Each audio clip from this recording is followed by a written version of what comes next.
Olá, pessoal. Sou a professora Celimara e vou apresentar para vocês uma visão geral do sistema digestório com uma abordagem de anatomia funcional. O tubo digestório, a partir do final do esôfago, tem a mesma conformação histológica. Ele apresenta camadas bem específicas, que nós vamos observar a partir desta imagem.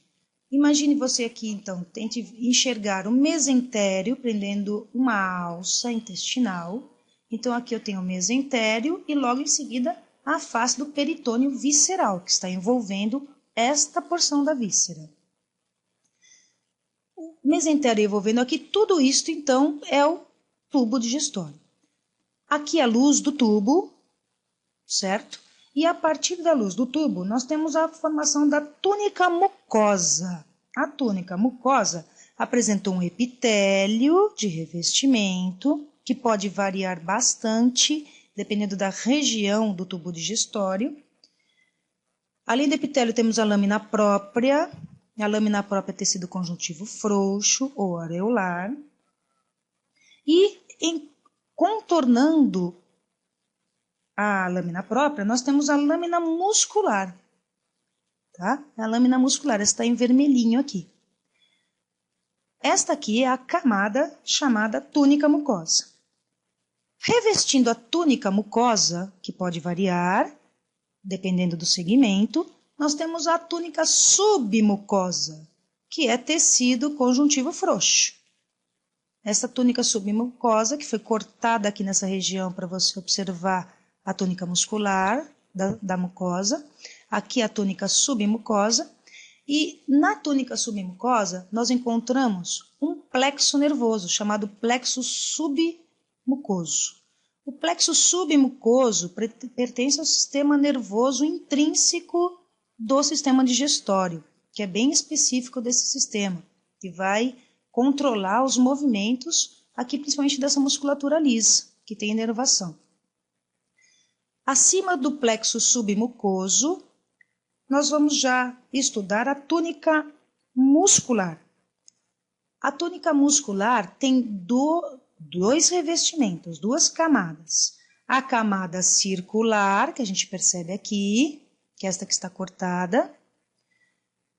Acima da camada muscular, eu vou ter uma outra camada aqui, que estou apontando, mais externa, chamada camada longitudinal, devido ao posicionamento das fibras musculares lisas. E entre a camada muscular circular e a camada muscular longitudinal, nós temos o plexo mioentérico, que é um outro sistema nervoso intrínseco do sistema digestório, que vai controlar a contração e o relaxamento desta musculatura lisa. Externamente, encontramos então a túnica serosa, que é o tecido conjuntivo frouxo, com epitélio. Logo acima, o peritônio visceral. Os movimentos básicos do sistema digestório, como nós vimos que existe um sistema nervoso regendo esses movimentos, nós temos dois tipos de movimento dependendo do segmento. Um deles é o movimento de mistura, que acontece então, olha um exemplo aqui, o tubo digestório, um segmento qualquer, pode ser o duodeno, por exemplo, quando o alimento, quando o quimo ou o quilo distende a parede, ele responde com contrações laterais, segmentares, que vão espalhando este alimento para que sofra a ação das enzimas. Então, o movimento de mistura acontece nesse sentido. Ele não produz o movimento de propulsão, ou seja, não faz com que este alimento aqui ande no sentido da boca ao ânus, mas sim ele mistura o alimento às secreções químicas que foram colocadas. Isso aqui nós encontramos no estômago, encontramos no intestino delgado, esses movimentos de mistura, principalmente no duodeno.